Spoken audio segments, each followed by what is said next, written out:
ഇപ്പോൾ വരുന്ന വളരെ പ്രധാനപ്പെട്ട വാർത്തയിലേക്ക് CJP പ്രതിഷേധത്തിലെ അതിക്രമത്തിൽ പോലീസിനെ വിമർശിച്ച് സുപ്രീം കോടതി. സമാധാനപരമായ പ്രതിഷേധത്തിന് അവകാശമുണ്ടെന്ന് ചീഫ് ജസ്റ്റിസ് പറഞ്ഞു. പ്രതിഷേധിക്കാനുള്ള അവകാശം നിഷേധിക്കാനാവില്ല. പ്രക്ഷോഭം ഉണ്ടെന്ന് കരുതി പോലീസിന്റെ അമിതാധികാരം ന്യായീകരിക്കാനാവില്ല. പോലീസ് അമിതാധികാരം പ്രയോഗിച്ചെങ്കിൽ സ്വതന്ത്രമായി പരിശോധിക്കപ്പെടണം.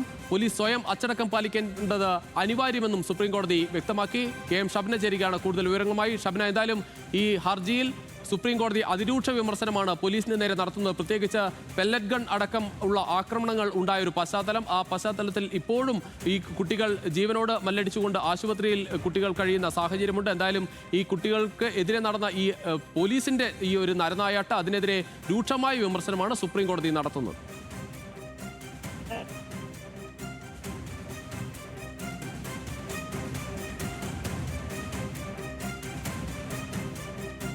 ഡൽഹി പോലീസിന്റെ അതിക്രമത്തിനെതിരെ വലിയ വിമർശനമാണ് സുപ്രീം കോടതി നടത്തുന്നത്.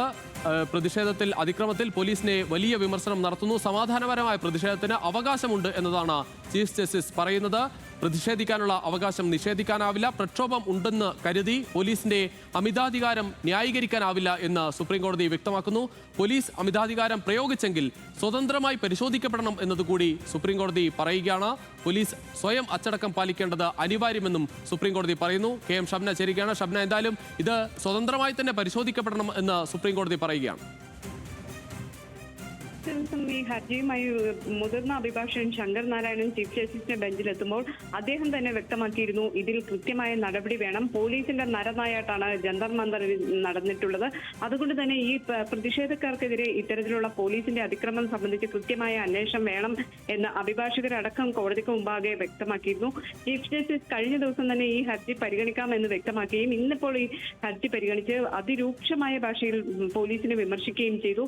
പ്രതിഷേധിക്കാനുള്ള അവകാശം പൗരന്മാർക്കുള്ള മൗലിക അവകാശമാണ്. അതിനെ നിഷേധിക്കാനാവില്ല. പ്രതിഷേധത്തിനിടെ ഏതെങ്കിലും തരത്തിൽ പ്രക്ഷോഭം ഉണ്ടാകുന്നുണ്ടെങ്കിൽ അത് നിയന്ത്രിക്കേണ്ടത് പോലീസാണ്. പക്ഷെ പോലീസ് ഇതിൽ അതിക്രമം കാണിക്കുകയല്ല ചെയ്യേണ്ടത്. ഈ പ്രതിഷേധക്കാർക്കിടയിലേക്ക് ആരെങ്കിലും നുഴഞ്ഞു കയറിയിട്ടുണ്ട് എന്ന് ഉണ്ടെങ്കിൽ പോലീസ് അത് കൺട്രോൾ ചെയ്യണം. ഈ പ്രതിഷേധിക്കുന്നവരെ അടിച്ചമർത്തുകയല്ല വേണ്ടത്. ഇത്തരത്തിലുള്ള പ്രതിഷേധങ്ങളെ അടിച്ചമർത്താനാവില്ല.